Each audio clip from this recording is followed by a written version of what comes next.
Thank you, Joe, and thank you, everyone, for your patience as we worked through some technical issues. And hopefully you're able to see the screen okay. What we have planned for today in the remaining 45 minutes or so is to go through a little bit of high-level information about RSA Archer's offering around PCI compliance, something that I'm guessing most of you have as part of your job title or something that rolls up into your area of responsibility. And after we go through that information, we'll move over into a live product demonstration where we'll walk you through Archer's solution in this area, showing you what you can possibly do and giving you a high-level demonstration of the Archer platform. All right, let's go ahead and get started. All right. So PCI, for those of you who, as I mentioned, have this as part of your daily job or area of responsibility, are intimately familiar with the fact that PCI stands for Payment Card Industry. And this was a standard that was passed within the past few years and applies to really most businesses, anyone who's managing or interacting with credit card information. So kind of talking through some of the challenges that organizations face due to the introduction of PCI, really the proliferation of credit cards and their usage has provided opportunities for fraud and identity theft in places that didn't exist before. And fraudsters are finding more and more ways to access that credit card information just due to the increase in usage and the ability to use cards and really any place in the world and in different kinds of business. The fragmentation of the payment process, and that's across merchants, service providers, the processing entity, and many other points, it creates numerous entry points and really access points for those fraudsters and people that are looking to obtain unauthorized access to information. PCI, in its introduction, has really placed significant pressure on businesses to establish solid enterprise-level security programs around how they will manage, protect, store, process that credit card information. And we're going to talk, of course, in more detail about what those pressures look like and how Archer can help to alleviate some of them. But for those of you who are living and breathing in this world, that's something that you know all too well. And that the fact that non-compliance has very, very significant impacts. It can result in the inability to participate in credit card processing programs, which impacts your ability to do business in a very meaningful way. For some businesses, they're entirely centered around credit card transactions, and without that ability, they have no business.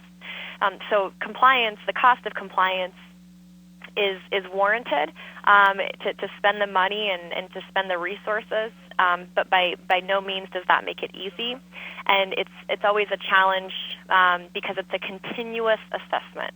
It's not a point-in-time exercise. So even if you were to compare PCI to something like a Sarbanes-Oxley, Sarbanes-Oxley is somewhat of an annual or quarterly exercise, and while it may be ongoing, by no means is it the same as PCI, which is that the environments are constantly changing and the way that this information is being used is constantly changing. So the approach has to be reevaluated on a regular basis. And unlike obtaining a certification that's then good for a certain period of time, PCI is something that's continuous and ongoing. So talking through some of the business impacts or sometimes challenges that you might be facing, and then how can the RSA Archer provide a solution to some of those challenges. So first is, for most organizations, the first step to PCI compliance is understanding really what's in scope and what those different cardholder environments are where data may be flowing through. That part of PCI, which is before you've even begun to really prove any kind of compliance, is hundreds of hours of interviewing staff, updating spreadsheets. If it's done outside of a tool, you're probably using a SharePoint, you're probably using a combination of Visio, perhaps, Excel. How do you then take all that information to truly paint a picture? And what about when that information changes? How do you know when ownership has changed or where a particular server is located or how it's being used has changed? Keeping that up to date is incredibly challenging. So one of the things that RSA Archer is able to provide is the automated distribution of compliance assessments. and then integration with tools that are performing checks or scans.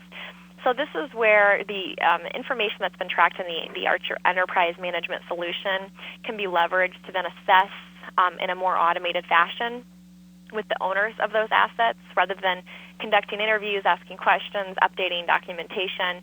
You can send out those kinds of assessments in an automated way. Poor visibility of the scope of compliance and no awareness of the compliance throughout the year.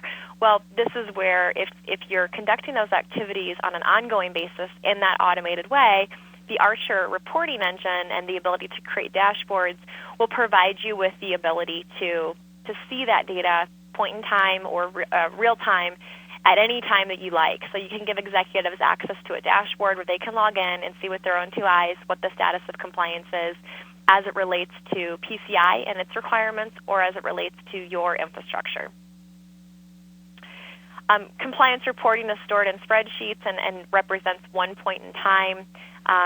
One of the things that you'll see about the RSA Archer framework as soon as we move into the demonstration portion is that what may have been isolated data can be transformed into a sustainable process, meaning that you have a constant view into where you're at with compliance activities and what that information looks like today.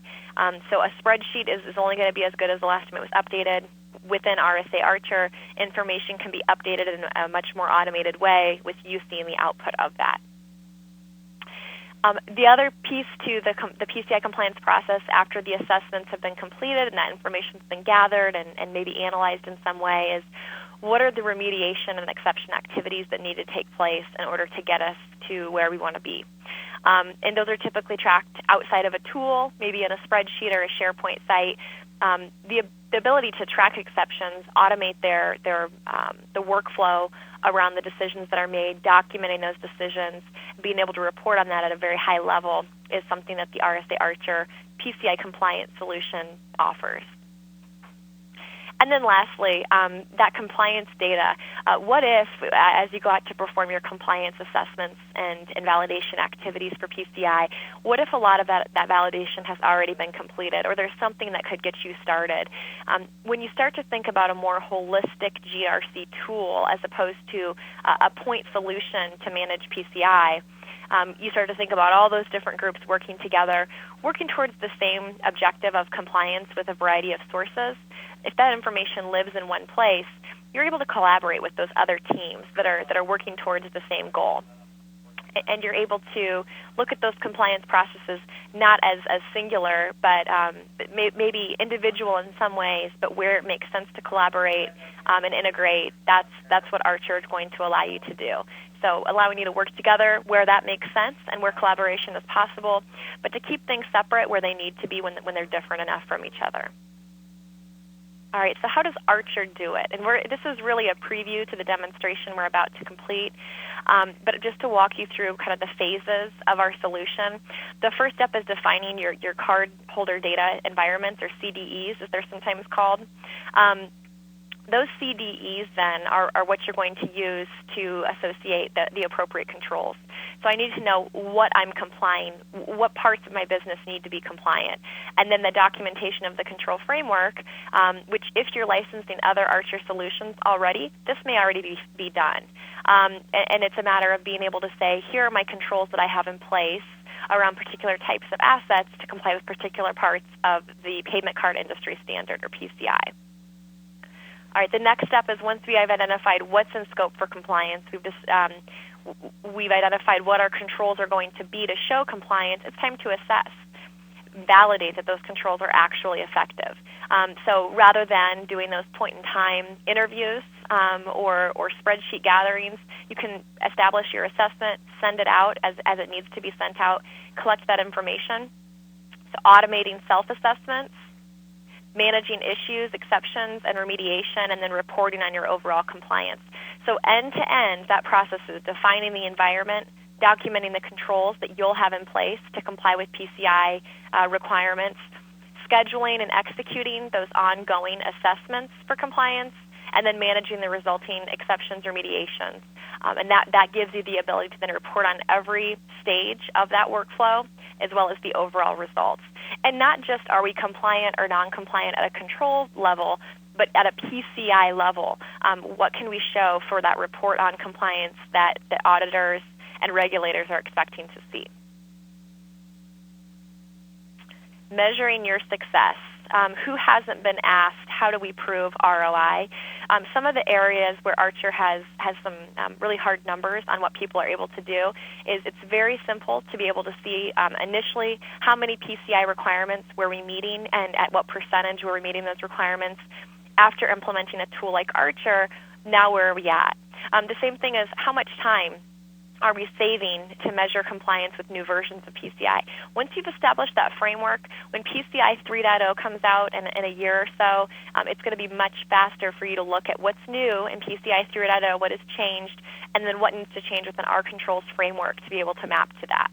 And that having a framework established in a tool such as Archer is going to help with immensely with being able to see the gaps and remediate them. Number of closed findings. If you're tracking findings coming out of your PCI assessments today, how fast are you closing them? How are you responding to them? If you're accepting any risk, when's the next time you've looked at that risk? These are some of the metrics around findings you'll want to track. And then how long does it take you to get those metrics? And that's where Archer's reporting engine will help. And the last thing is the cost of regulatory audit fines. It's always hard to quantify what could have happened if you hadn't had the strong program in place that you have. But we do know that the cost of these fines are going up. And as we mentioned in our first slide, it's not just the cost of fines, it's the cost of not being able to do business.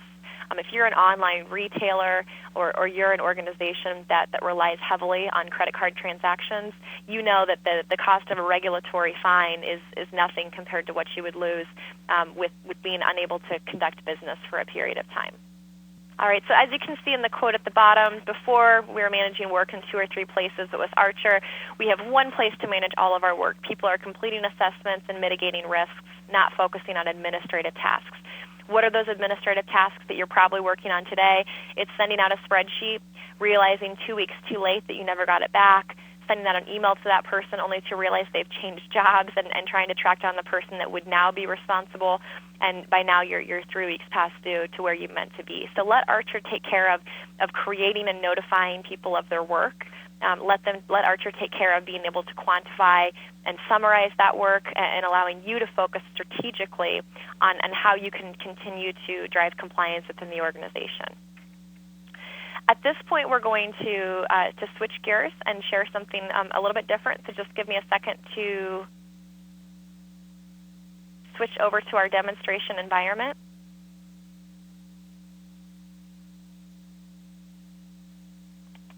All right, so now you should be seeing the Rsa Archer demonstration environment. For those of you that are less familiar with Archer, maybe your company doesn't own it today, maybe you haven't seen a lot of GRC tools, Rsa Archer is a leader in both the Gartner Magic Quadrant as well as Forrester reports in both IT and eGRC.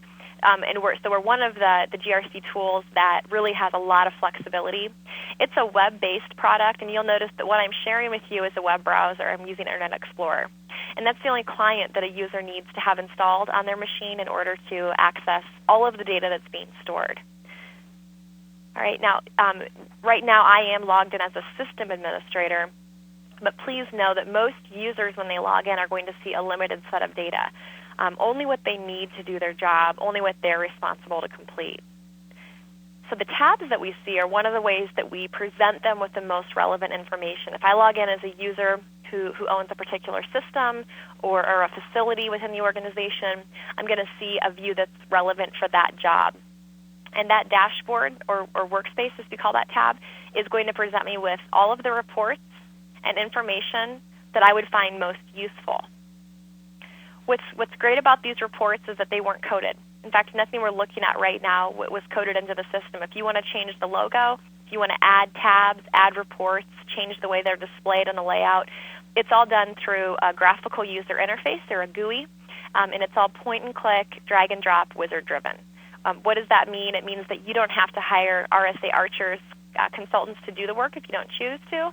And it also means that you don't have to have a technical resource If you decide that you want to have a new dashboard, if you want to change the order of your reports, and you can see that I'm moving them around right now just on the fly.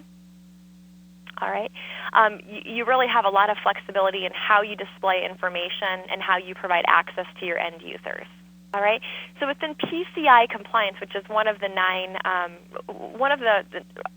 value-add solutions that Archer offers in addition to its 9 core modules, Pci Compliance Management has been built and configured specifically for measuring compliance against the payment card industry standard, or PCI. We do have a compliance management solution that really focuses around control validation activities and findings management. This is geared specifically towards the PCI methodology. So I'd encourage you, if your compliance organization's scope extends beyond just PCI, perhaps you're somewhat responsible for Sarbanes-Oxley, maybe you're in the healthcare industry and HIPAA is important to you, or you're in finance and an FFIEC is something that you have to worry about. Depending upon your organization, internally, your department as well as the business you work for, that compliance solution at a broader level may be something you're interested in. And if that's the case, reach out to us via our website, and we will make sure to get the right information to you in a product demonstration.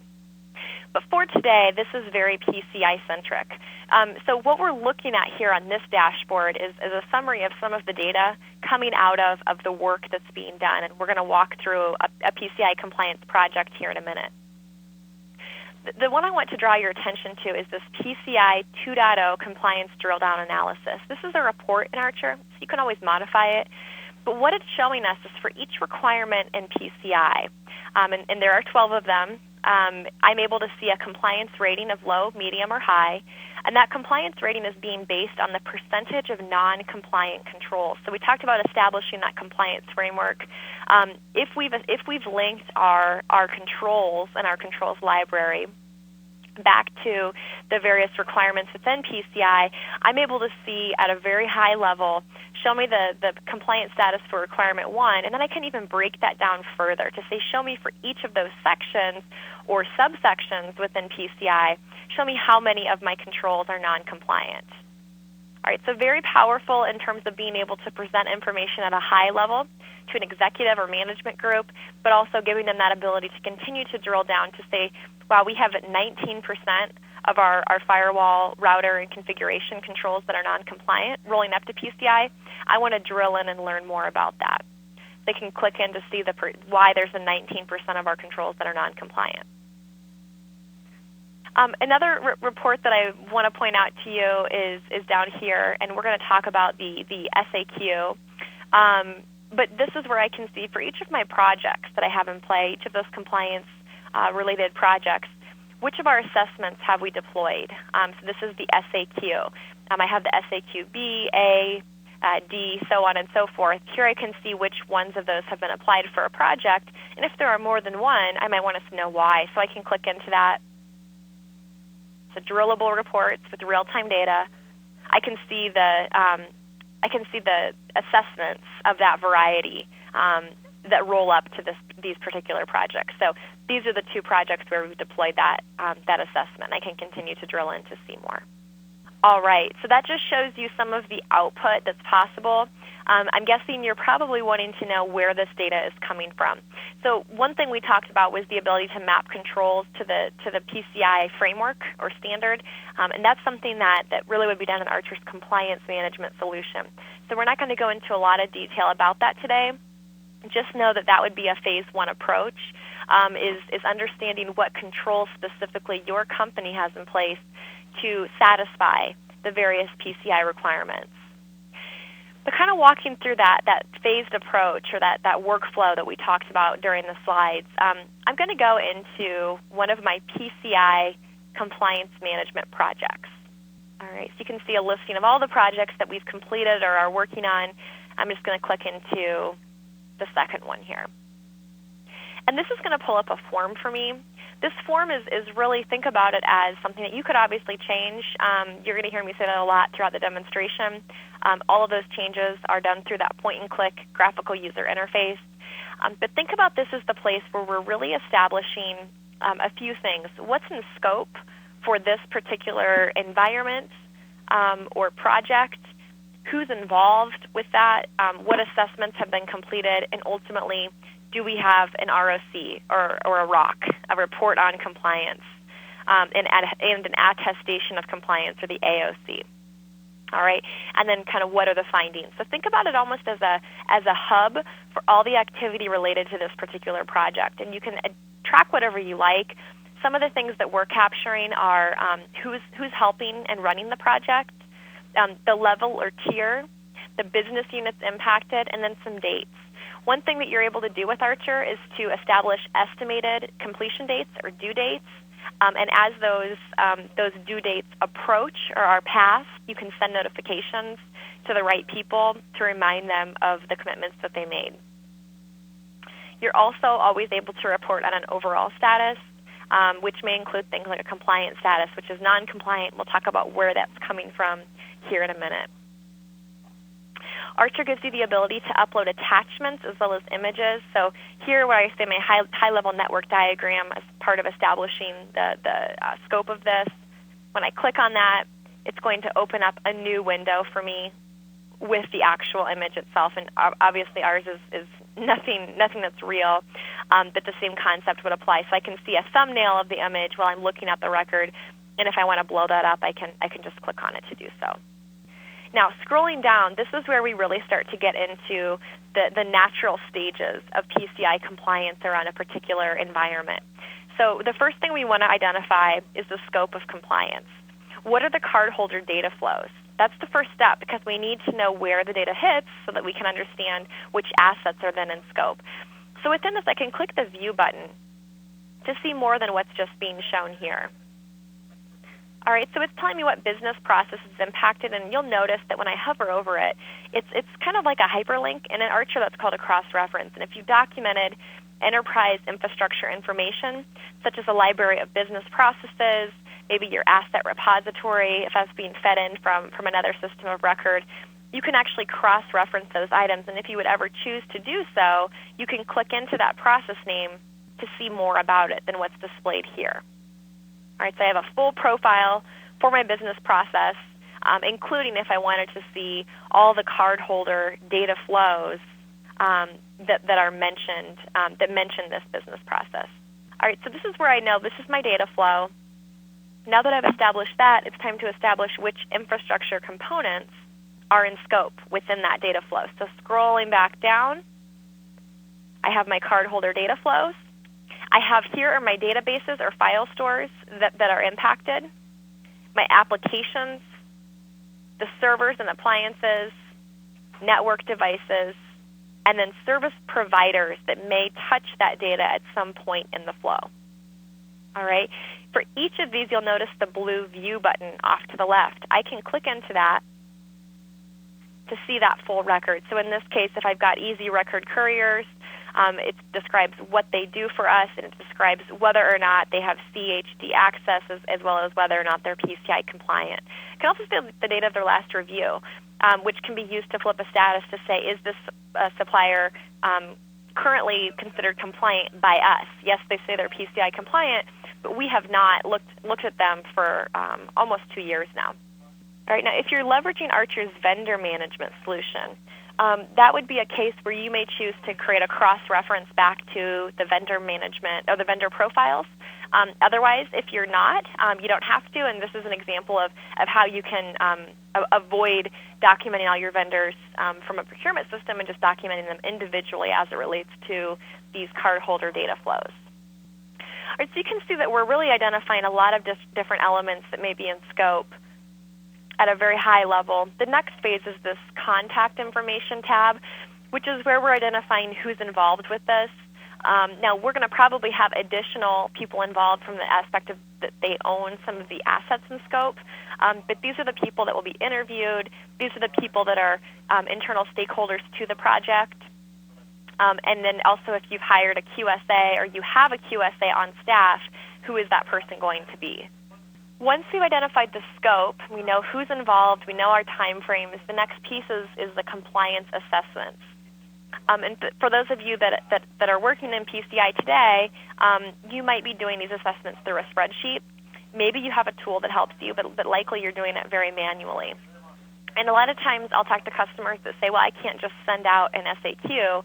I have to walk someone through it, which you could continue to do, but with a tool like Archer, you have a lot of flexibility around providing instructions and field-level help text for each of the questions. So you can really provide examples to them and more instruction on what you're looking for to hopefully eliminate as much of that face-to-face as you can, or at least allow them to answer as many questions as possible before bringing you in to ask questions.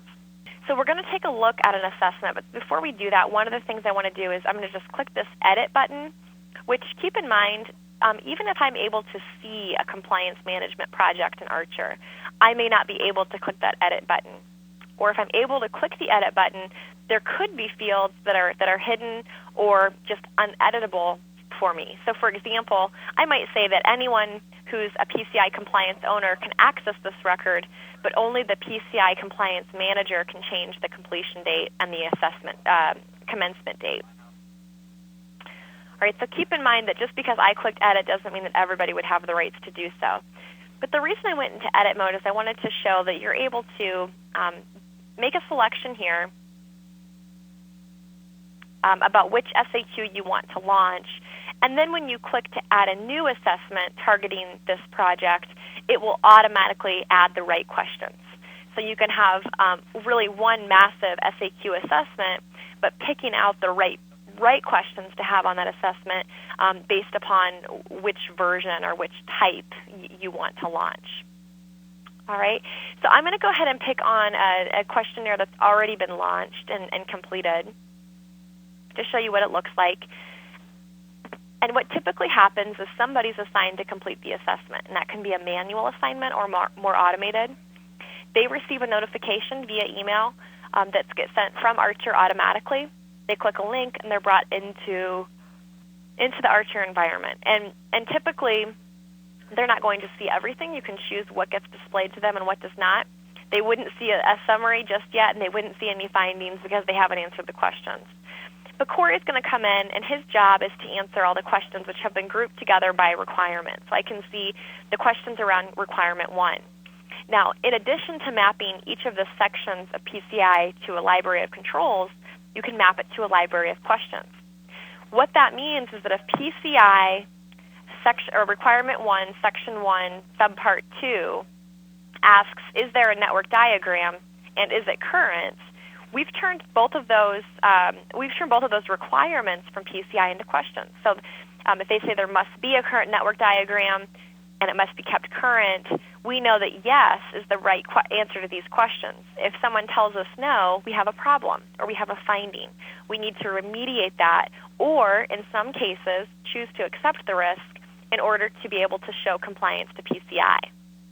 All right, so if we've done the work, and Archer's done a lot of it for you, to map the sections of PCI back to those questions and your controls, when I ask this question, when Archer scores it, it can automatically generate a finding or an issue and automatically tie that issue back to the element of PCI that you might be in violation of. And we're going to see an example of that here in a minute. You'll notice that all of our questions here that we have our yes, no, that's because we wanted to be able to score it. So you need a limited set of values that are available for selection in order to have a right and wrong set of answers established.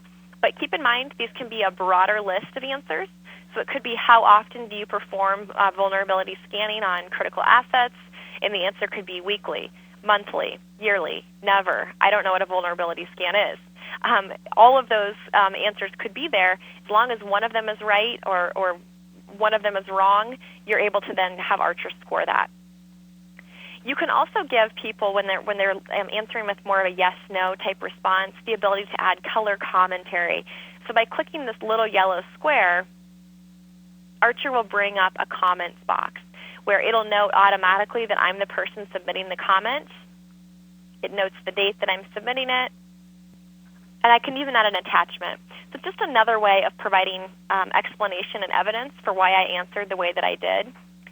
But if that is those are all voluntary. If you want to require someone to provide you with that answer, you can also make it mandatory. If someone says yes to that question, make them tell me why they said yes, or have an answer with an open text option or an attachment option, so or response type. So they're not just able to give an answer of yes, no. They have to provide even more than that. All right. So once somebody goes through and answers all of the questions, and there are quite a few, and we're looking at the SAQ CVT. After they've done that, Archer will score it, and it gets scored by category: number correct, number incorrect. And for every incorrect response that was given, Archer will generate a finding. As you close out that finding, you have the opportunity to get points back on your score. So let's look at those findings that were generated. We had 11 incorrect responses that were provided. So there are 11 findings. Only one of those has been closed out. If I click into finding number 926, we can see the full record for it. So each of these gets put into its own workflow to make a decision about what we're going to do. So you can see a lot of it's been auto-populated by the system. The category, the finding with which question was answered incorrectly. Because our question was tied to these control standards, these policies, and particular sections of PCI, those connections are already made. Now, what's useful and goes a little bit beyond PCI is that if you have a control standard or policy in place around encrypting sensitive information before you send it over the internet, that one control standard might satisfy more than just PCI. It might satisfy other requirements as well. So Archer gives you the ability to map it to multiple sources, and then you can see here it's mapped to some international sources, as well as some of those U.S.-based sources, things like ISO, HIPAA, FFIEC, and as we scroll down, also mapped to PCI. All right, so we can see it within requirement 4, email and messaging. This is a requirement that we put in place to map to that. So we understand the business context as well as the regulatory context around this finding. Now, what happens next is that somebody needs to decide whether or not this is something that we need to fix or whether it's something that we should be willing to accept. So Cliff is assigned to make that decision, and Sam is assigned to review his work and review that decision. Cliff decided to accept the risk, and in doing so, he will now be prompted to create or reference an existing exception request. Your organization, I'm sure, has something like this in place today. Maybe you're doing it in Archer or another tool. Maybe you're doing it in spreadsheets and Word documents. Maybe it's happening, but it's only being documented through email, and everybody's in a different position. But there are always instances, whether we like it or not, where we choose to accept risk because it's just the cost of doing business. All right, so in this case, we might decide that there's a reason why, a business reason why we don't think that before information is sent across the internet, it needs to be encrypted. And if that's the case and we're willing to move forward violating that, we need to describe why we think it should be granted, the business reason for it, the impact of not doing it, and then gain the necessary approvals, also tracking the expiration date. Most organizations, when they choose to accept risk, they never look at it again. They make the decision, it goes into a file, which is more like a black hole, and nobody looks at it, and nobody realizes that an exception has expired, but the issue is never fixed. With Archer, as that expiration date approaches, you'll be notified, because at the end of the day, this is a decision that you're making and management is making to accept risk because it's justified. 3 months from now, it may no longer be justified, but the risk is still there. And if you are to be audited, or if something were to happen, you want to know that we either can prove the reasons why we made that decision or that we're remediating the issue. So you need to just constantly be aware of what risk has been accepted, because it's really high exposure for the organization. So Archer will look at that date, and as it approaches, notify the right people to either come and request an extension, or at that time, prompt a remediation plan to be completed. Now, if we are to change our response to this finding, so instead of accepting the risk, we want to remediate it, then at that point, we're going to change our response here, and Archer will prompt us to create remediation plan. And if you think about a remediation plan, it's just assigning who will be involved in remediating, how long we think it will take, what the cost might be, and what the steps or the milestones are going to be to complete that plan. You're able to track the status of a finding or of its associated exceptions and remediation plans and relate it all back to the compliance project that's in play. All right, so we talked about how somebody's answering these questions and they're being scored. We have findings being created and linked back to the project itself as well as the assessment. Going back to our compliance project then, once you've completed those necessary assessments for the project, what you have coming out of that is you have record of how those questions were answered. Clicking into PCI issues, you also have a list of all the findings or issues that were discovered and a status for them. So did we choose to accept the risk, and has that risk decision to accept the risk been approved? Or if you see no response and open, it means this is risk that we've now discovered, but we've absolutely not taken responsibility for. And you know that as part of that, you can't consider yourself compliant in each of those requirements until that's been completed. So looking at, going back up top, looking at our PCI DSS requirements, this is where I'm able to make a decision on each of those requirements. Give it just a second. And while we're going here, this is really the creation of our ROC, or our Report on Compliance. So it's that ability to say, for every requirement that PCI has put forth, here is what our organization has in place, whether we're compliant or not, resulting in that overall compliance status. All right, so I think we're up and running again. Give live meeting a chance to catch up.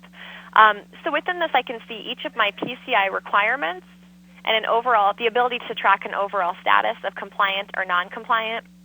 And that's all coming from each of these requirements down here. So for each one, I can establish whether or not it's in place, not in place.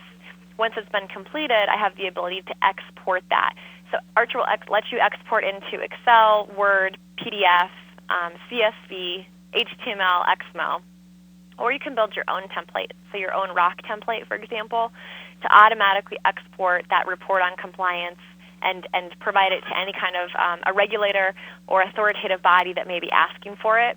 But keep in mind, you also have the ability to run those kinds of reports out of Archer. So every piece of data that we talked about today is reportable, and building those reports is very straightforward. So for example, just to show you what that reporting engine looks like, because this is a really big piece of any GRC activity, is the ability to run metrics. So when I click Advanced Search, it's going to bring up my reporting engine. All right, I'm going to be able to do a few different kinds of searches. I can either do a keyword or key phrase search using the box up here. More commonly, I'll probably want to create a list report. So show me the ID, show me when it was supposed to start and stop, show me the compliance status, who owns it. Every field becomes available for selection. So maybe I want to add a couple more, add those. I can move them around using the arrows over here. If I check to go into statistics mode, what Archer will allow me to do is to start to group data together. So show me all of my PCI compliance management projects grouped by their compliance status and show a count of each status. I can also add filters. I might say, I don't want to see every single project. I only want to see those where the PCI compliance manager contains the person who's currently logged in. So I can create a report called My Projects by Compliance Status. Okay, or maybe I want to pick a specific set of users.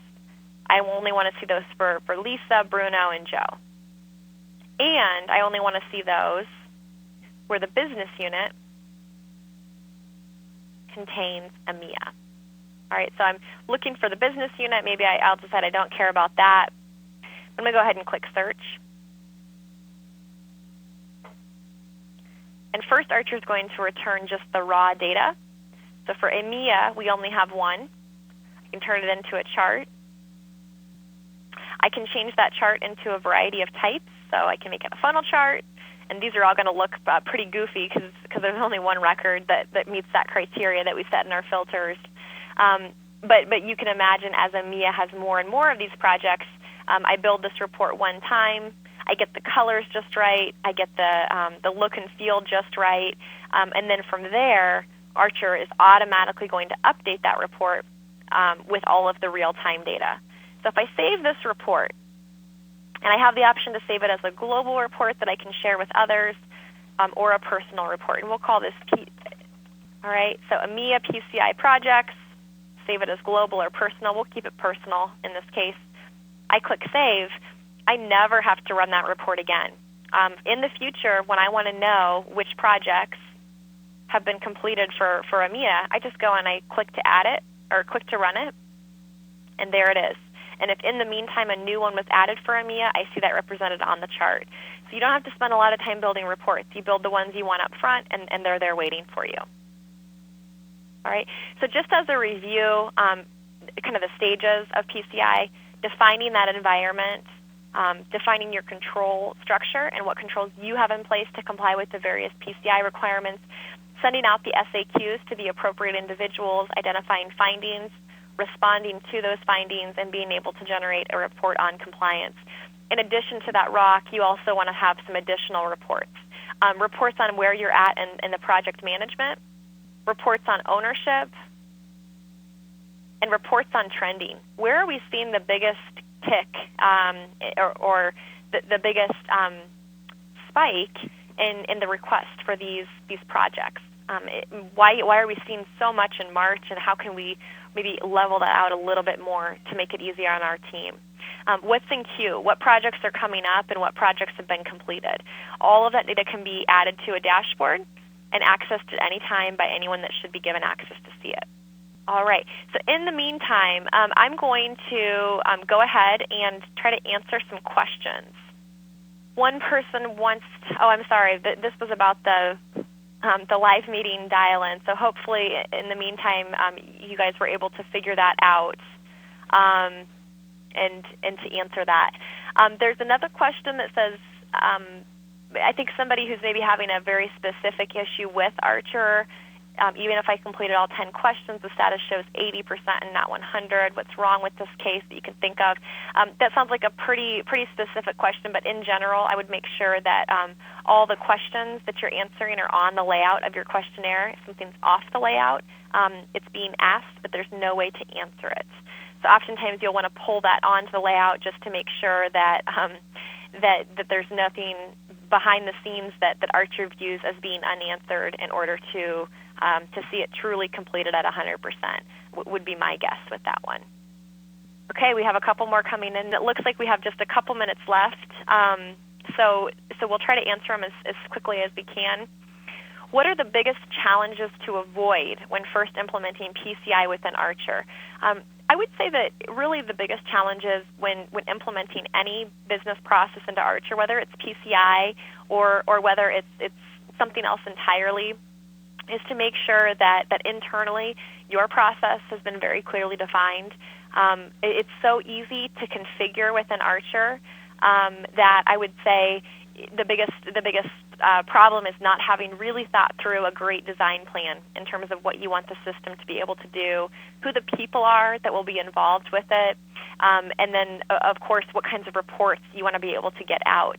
I oftentimes find that it makes a lot of sense to think backwards and to say, what do we want our end result to be, and then how do we need to design the solution or modify Archer's out-of-the-box solution to meet that need. We know that what we provide, it will probably get you 75 to 80% of the way there, but knowing that every organization manages things a bit differently, so you'll want to make some changes. And before you start with those changes, really understanding what your end objective is. So that's what I would say the biggest challenges with PCI is just making sure you have that process clearly defined. Someone else asked a good question, and for those of you that are less familiar with Archer, this one may not be as relevant, but for those of you that maybe license the compliance management module or solution, you're wondering, well, I thought I already had PCI compliance. I thought I could do that with compliance management.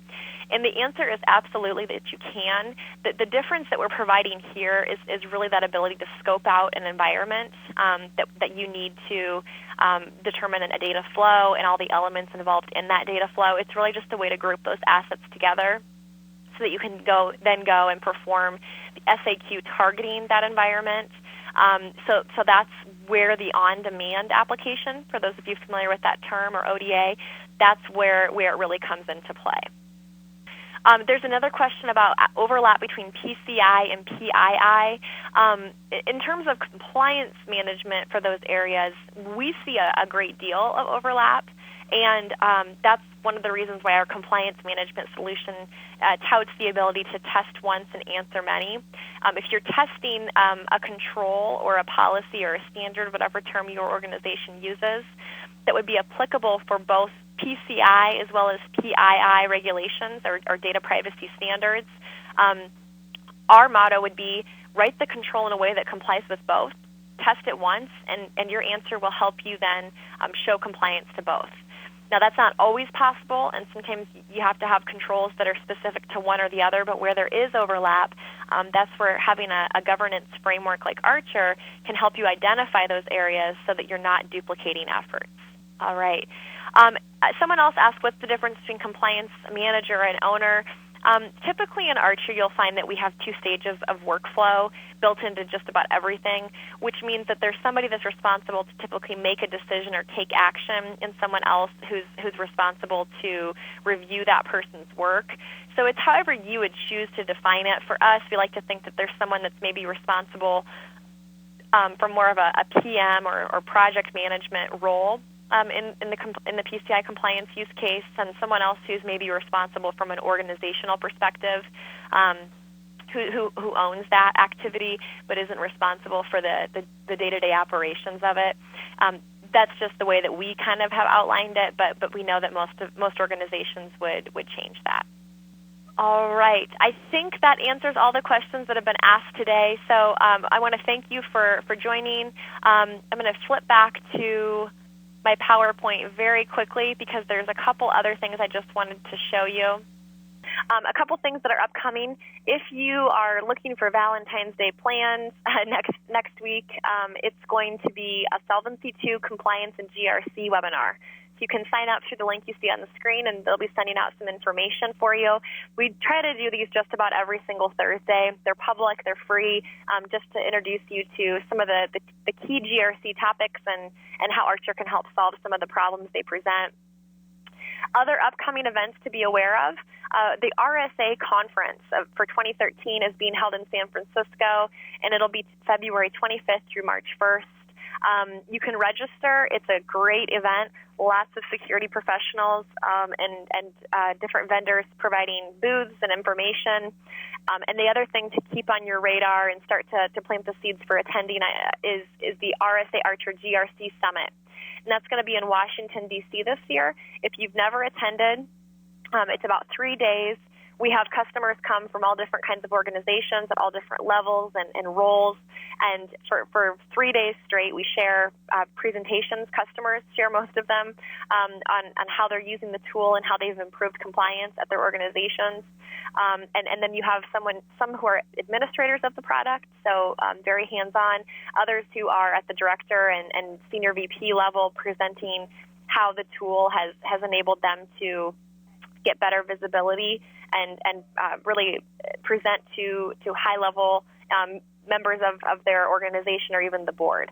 And that's going to be June 12th to the 14th. Registration information will be coming to you. So make sure, like I said, to block that time on your calendar and start to plant the seeds to be able to attend. Last year we had about 600 people, and I'm sure we'll exceed that this year. The last thing is we're doing something called Free Friday Tech Huddles. So every Friday we get together with some of our customers, and our support team addresses very specific but common issues that organizations might face, just how to best leverage the platform and some of the new functionality that's being delivered. So please feel free to join us for those, and you can see the link on our community there to sign up for those and get the information for how you can attend. With that, I'll say thank you for your time and once again for your patience as we got started. We hope to see you again next week for the Solvency II demonstration. Thank you.